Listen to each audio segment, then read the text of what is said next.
It's time for My Favorite Husband, starring Lucille Ball. Hello, everybody.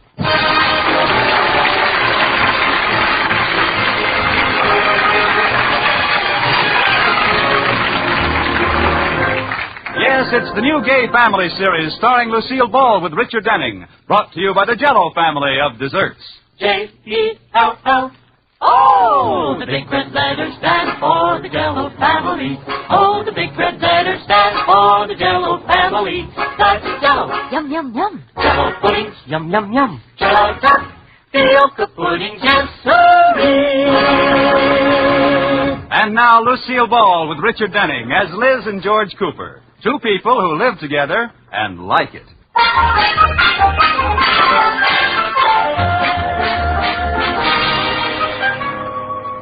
As we look in on the Coopers, it's late afternoon, and George Cooper is on his way home from the bank.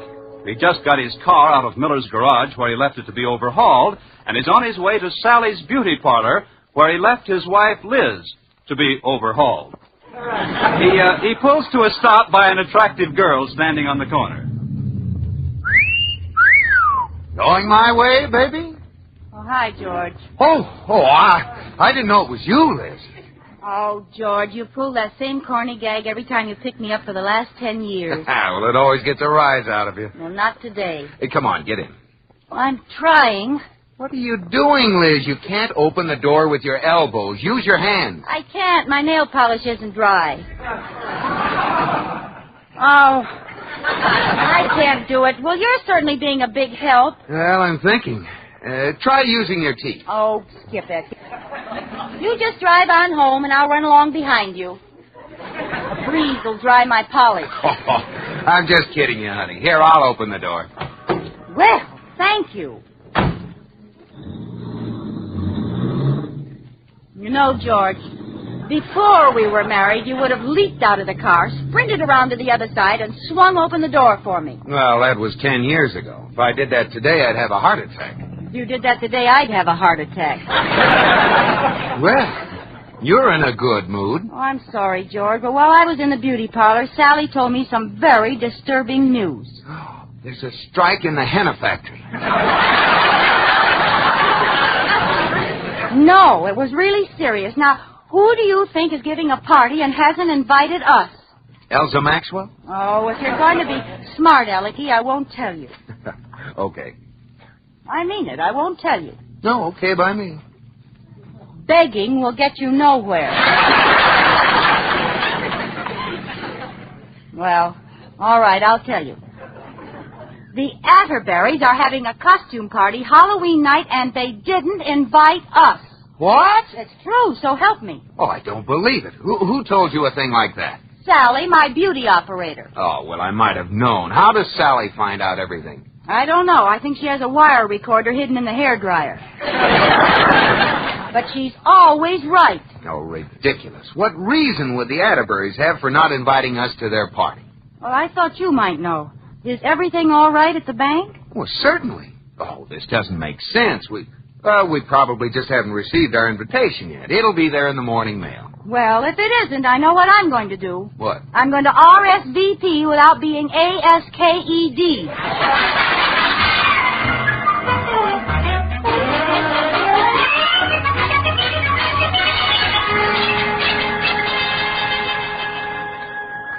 Liz, come and eat breakfast and stop looking for the mailman. You're pushing your nose all out of shape against the window. No, I'm not, George. No, I'm not, George. Why doesn't that mailman come? Well, maybe because it's only 8 o'clock in the morning. But Mr. Negley's usually here by this... Oh, I know the answer. It's Katie's day off. He starts at the other end of the route when she's not here to give him his breakfast coffee. Smart operator. Say, how's Katie doing with him? Making any headway? Oh, yes. She's gotten him to the lap-sitting stage. No. Yep. He finally agreed to sit on her lap. He sits on her lap? Well, he's so small, George. She'd squash him. Oh, darn it, where is he? This is our last chance. If that invitation doesn't come this morning, we'll know the Atterburys deliberately snubbed us. Look, Liz, if the Atterburys want to give a party and not ask us, it's their business. They probably have a very good reason. There couldn't be any good reason for not asking us. We're their closest friends. They couldn't do a thing like that to us. Well, we've given parties without asking them. That was different. I had a very good reason. All right, I can't argue with that kind of feminine logic. Anyway, you only have a beauty operator's rumor that they're giving a party at all. Oh, no, I checked on it. I had Katie call the Atterbury's maid last night, and they are having a party. No, I don't understand it. Oh, there's Mr. Negley. Yeah, but your breakfast is getting cold. Well, I'm not hungry. Mr. Negley, am I glad to see you? Really? Well, I always look forward to seeing you, too. Oh. Well, thank you. May I have our mail, please? Is Katie home? No. May I have our mail, please? You know, Mrs. Cooper, I like Katie. Someday, if things go well, maybe she'll let me put my stamp on her envelope. Mr. Negley, will you give me our mail, I'd please? love to change her zone number to mine. But she's really too good for me. She's first-class matter. Yes, could I have... She's better than that. She's airmail special delivery. Well, I'm sure she is. Registered. Look, Mr. Negley, someday I hope you and Katie settle down and raise a lot of little postcards. But right now, will you please give me our mail? Oh, yes, I have a letter for you here somewhere. Oh, here it is. I'll take it. Oh. Well, you see, Grabby? You've only got half of it. It served you right. Well, this might be it. Let's see. You are cordially invited. Quick, what does the other half say? To bring your car home for service. Great. Isn't there another letter for us? No, that's all. Maybe you made a mistake. Please. There isn't a man in postal service who sorts his mail more carefully than Harrison Q. Negley. Oh, well, I'm sorry. Well, let me take a look. Maybe it's stuck down there someplace. Take your hands off my mail bag! Mr. Negley, this is more important than you think. You're tampering with the U.S. mail. Oh? Now look what you've done.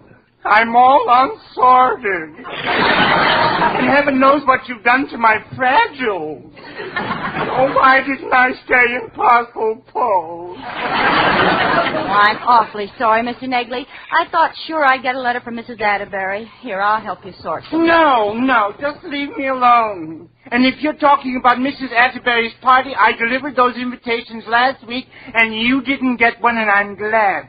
Do you hear me? Glad.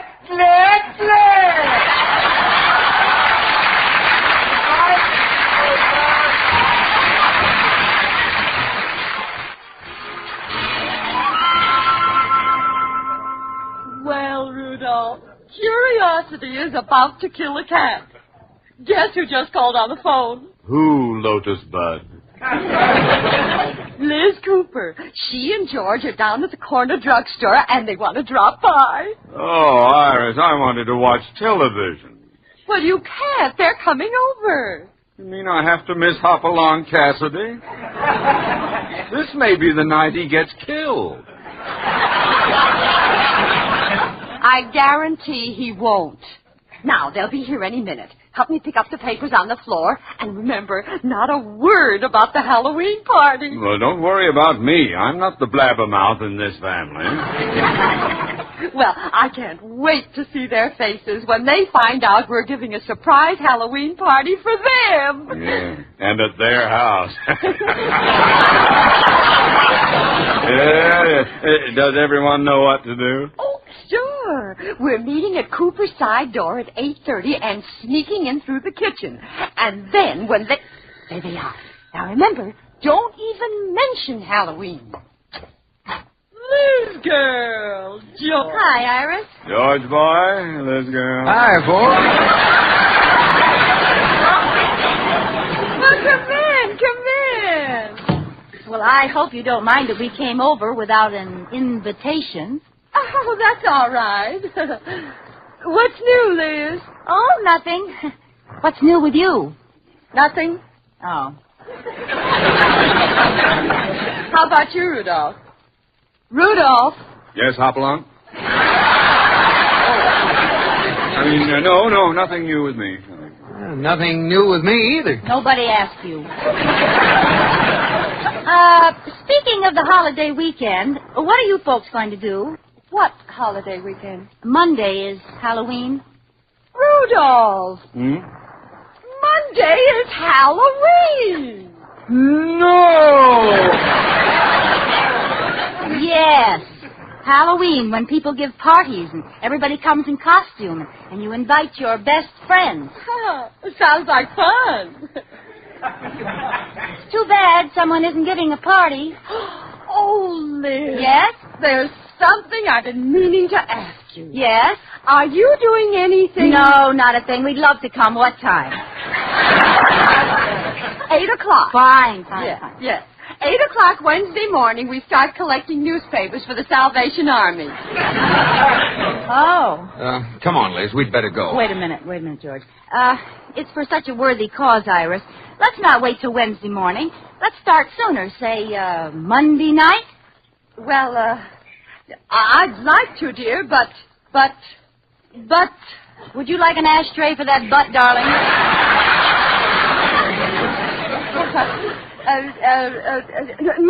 My mother isn't feeling well, and we're having dinner with her, yes.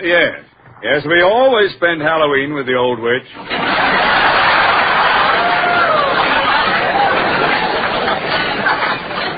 Rudolph! What? Only trying to help. Don't bother. We don't have to have a brick Atterbury fall on us to get the idea. Come on, George. Good night.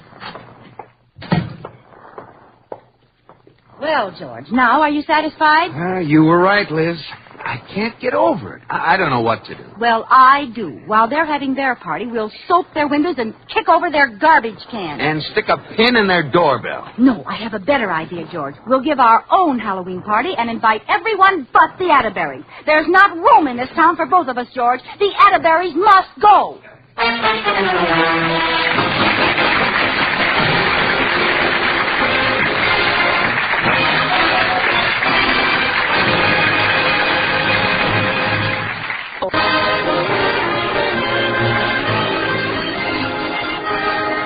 And now, back to the Coopers. There's a certain party in Sheridan Falls who is upset because she hasn't been invited to a certain party. If Liz only knew that the certain party is a surprise party for her, she'd be the most surprised party of all. Well, Liz is determined to get even, so right now she's busy inviting all her friends to an opposition party that she's giving. Hello, Mary. Liz Cooper. We're giving a Halloween party tomorrow night, and we wondered if you... What? Oh, your mother's sick? Well, some other time. Goodbye. How are you doing, Liz? If the next 3 couples can come, we'll have 6 people at the party. That doesn't sound like much of a party. Well, we can keep moving and make it look like a crowd. Hello, Betty Ray? Liz Cooper. We're giving a party tomorrow night, and... Oh, you can't? Oh, she is. Well, goodbye, and tell your mother I hope she feels better. Bye. Another refusal. I don't get it. That makes the 14th one. There must be an epidemic of sick mothers. Well, I'll keep trying. Somebody's mother has to be healthy. I never heard of... Hello, Margaret. Liz Cooper. I wondered if you and Hunt could... Oh, you couldn't? I didn't even ask you yet. Oh, you heard. Oh, your father's sick. Too bad. Well, bye, Margaret. Well, at least she's different. Her father's sick. I'll bet he caught it from someone's mother. Don't you care, honey. You and I will have our own little party right here.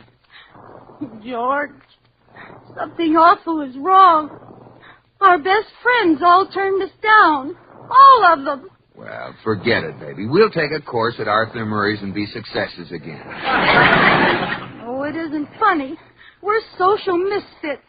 We're being shunned by society. Oh, now let's not get carried away. Well, it's true. First the Atterburys and then all our other friends, making excuses and acting funny. Me? Even the birds have left our birdhouse. They always go south this time of year. But this year they went early. George, there's something horrible the matter with one of us. One of us? Yes, and I know it isn't you, because you're just as wonderful as you've ever been. It's me, and I'm holding you back. Oh, now, Liz, now don't talk like that. George, you're my best friend. Is there something even you haven't been able to tell me? Have I been careless about the little things? Well, now that you mention it, there is something I noticed. What? You've only been taking 30 seconds for your 60-second workout. Oh, George. How can you make jokes when we're social outcasts? Oh, well, now, honey, it isn't worth crying over. I'm not crying. I don't care about those people. I hate them. Well, I'm going to call up Atterbury right now and ask him what this is all about. No, he won't tell you. You'll be embarrassed. I know, George. I've got it. Let's go to the Atterbury's party. Liz, have you cracked your crock? Don't you see? It's a costume party, so nobody will know us, and we'll mingle with the guests and say, "Isn't it shocking about the Coopers?" And when they answer us, we'll find out the awful truth. You've got something there, Liz. But what kind of costume shall we wear? Well, the way people are acting, we ought to go dressed as a couple of skunks.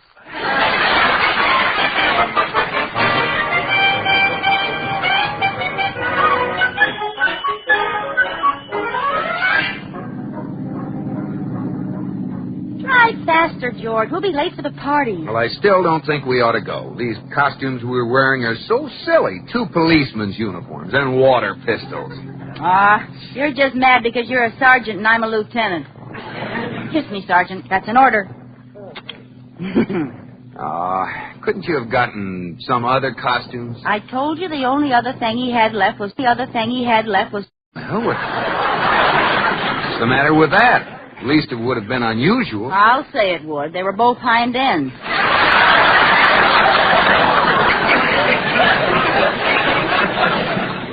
George, can't you drive faster? It's bad enough to be uninvited. Let's not be late, too. I'm doing 35. Oops, there goes another one. Another what? Well, every time a car goes to pass us, the driver sees our cop costumes and slows down. We've got 15 cars lined up in back of us. How do you like that? Hey, let's turn in the police call. Let's play cops and robbers. Which station is it, George?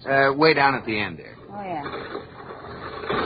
Calling car 29, car 29. Investigate auto wreck at corner Elm and 8. If car not too badly damaged, make offer.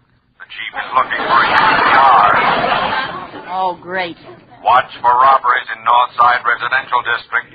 Thieves in costumes crashing Halloween parties. Victims report some dressed as policemen. Uh-oh. And you had to pick out policemen's uniforms for us. Yeah. Oh. I don't like the feel of this. Let's go home. Oh, don't be silly, George. No one will bother us. Well, all right. Oh, no. All over the crime. Now what do we do? He'll think we're those crooks. Well, don't stop. Keep on going. Nothing doing. I'll just have to explain and hope he believes me. No, if he doesn't, we'll miss the party. Pretend you're a real cop. Liz. Go ahead. I won't say anything. And why are we two holding up traffic? Oh, yeah. Excuse me, Lieutenant, I didn't see you. Oh, that's all right. I was speaking to the lieutenant. I apologize, Lieutenant. That's all right, officer. Drive on, Sergeant. Oh, Lieutenant, any further news of those masquerading crooks? Yes. There's no truth to that report. Forget about them. Drive on, Sergeant. Attention all cars. Keep special lookout for criminals in masquerade costumes. Drive on, Sergeant. Just a minute. I don't remember seeing you two on the force before. Well, you see, we're really plain clothesmen, but our plain clothes are being cleaned. I thought so. Let me see your credentials. Certainly. Well, what do you know? Must have left them in my plain clothes. That's all. Oh, no, it isn't. Let me see your credentials. What? Maybe you're the fake one. I can prove I'm a real cop. How? I got a witness. Sergeant? Yes, Lieutenant. Sergeant, am I a real cop? Yes, Lieutenant. There you are. Drive on, Sergeant. Let me see your badge. Let me see your badge. There. Sheridan Falls Police Force 158. Here, take a look at mine. That's enough. Well, let me see them. Post Toasties Junior Team. Well, you see, we're not local cops. What's that Post Toasties business? That's for my serial number. All right, you're coming with me. Oh, you really fixed this up, Liz. You'll never take us alive, George. I still got my gun, one squirt for each of us. Come on, out of the car. Oh, look, officer, we're not crooks. My name is George Cooper. I live at 321 Bundy Drive, and I'm vice president of the Sheridan Falls National Bank. Now, if you'll just follow us home, I'll show you plenty of identification. Well, okay, but no funny business. I'll just get in the back seat and go with you. No, thank you. Drive on, Sergeant. Oh, cut it out, Liz. Okay.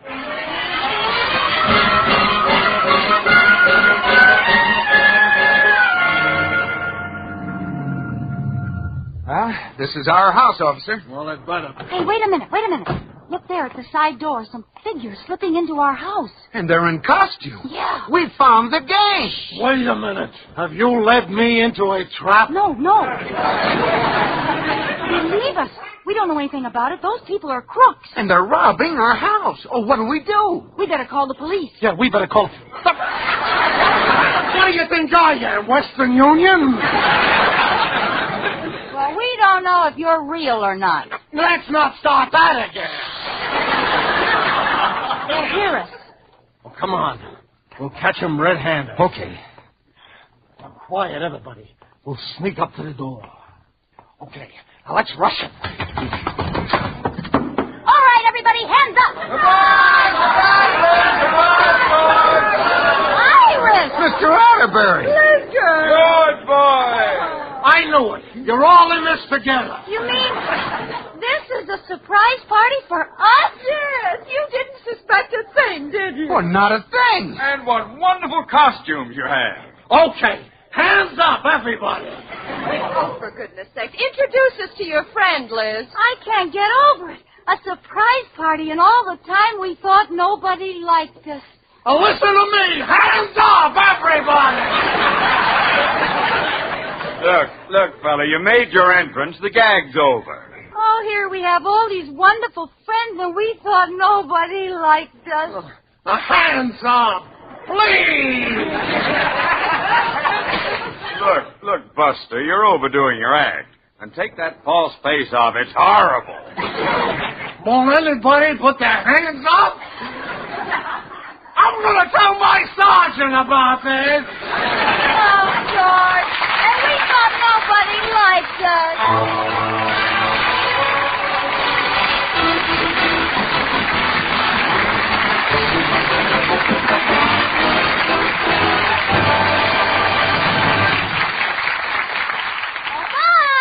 Bob Lamont. Yes, Lucille. Bob, if I'm not being too personal, how many people do you think eat Jello pudding? You know, I've been wondering the same thing. You have. How did you happen to ask me that just at this moment? Well, I don't know. It was just the next line in my script. Why don't we ask a fortune teller, Bob? My rates are very reasonable.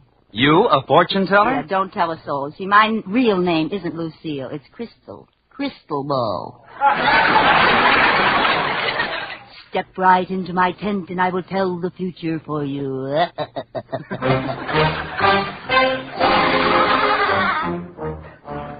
Good afternoon. Are you Madam Ball? Cross my palm with silver. But your hand is bandaged. What happened? My last customer crossed my palm with silver. Well, who was he? The Lone Ranger. What is it you wish to know? I know all. Nothing is unknown to me. Now, wait a minute. Where'd I put that crystal ball? Oh, here it is. Tell me, madam, as you gaze into the future, do you see any Jello chocolate pudding, absolutely luscious with deep-down chocolatey goodness? Well, let me take a look. Let's see. There's the results for tomorrow's races. We don't want those. The inauguration of our next president. No. Who's going to play in the Rose Bowl game? Nope. Nothing here about Jello chocolate pudding. Well, how about Jello butterscotch pudding with that buttery brown sugar flavor? Or Jello vanilla pudding, rich and smooth as cream? Oh, now, let me see. Aha! Are they swell desserts for the kids? Yes. Or do you simply add milk and they cook to velvety perfection in just about 5 minutes? That's it. Nope, don't see a thing about them. You forgot to cross my palm with silver. All right, here. Well, look at all the Jello puddings. Everyone's crazy about them. Old people are saying Jello puddings are fine. Young people are saying Jello puddings are great. Gay people are saying Jello puddings are swell.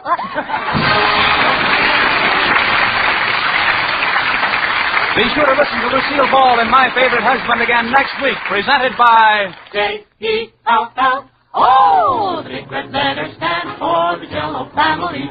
Oh, the big red letters stand for the Jello family. That's Jello. Yum, yum, yum. Jello puddings. Yum, yum, yum. Jello duck. The Oka pudding just go in.